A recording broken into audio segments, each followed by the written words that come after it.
kemarin ada pertemuan antara tim hukum kubu 01 dan 03 yang kemarin juga menyatakan bersedia akan mendampingi Mas Butet dalam proses hukumnya. Dan setelah kasus ini dicabut, apakah artinya sudah berakhir komunikasi antara kubu 01 dan 03 atau mungkin ada potensi untuk berkomunikasi lagi ke depannya begitu? Terima kasih, Pak Torim. Komunikasi tetap jalan antara tim hukum paslon 03 dengan paslon 01. Ya. Hari ini juga kami sudah mengadakan pertemuan sebetulnya, ya, dengan tim hukum paslon 01. Mengapa kita mengadakan pertemuan?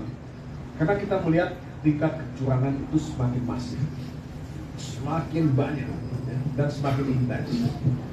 Nah, kita melihat di media sosial, di media-media mainstream, betapa banyak indikasi keberpihakan, betapa banyak intervensi dari berbagai pihak.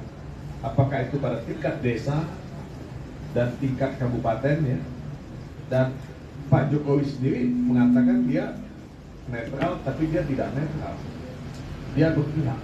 Memang, ya, dia bisa kampanye, ya.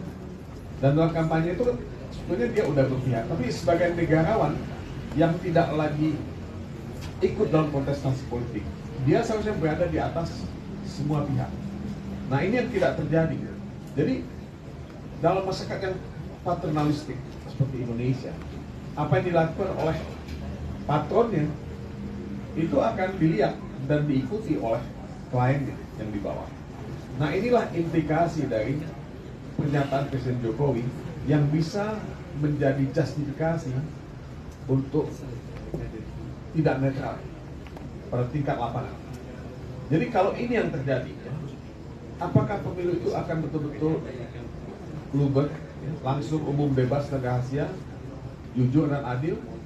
Nah, ini pertanyaan yang sangat kritis yang kita perlu tanyakan. Apakah saya khawatir? Apakah saya cemas? Saya harus katakan saya cemas.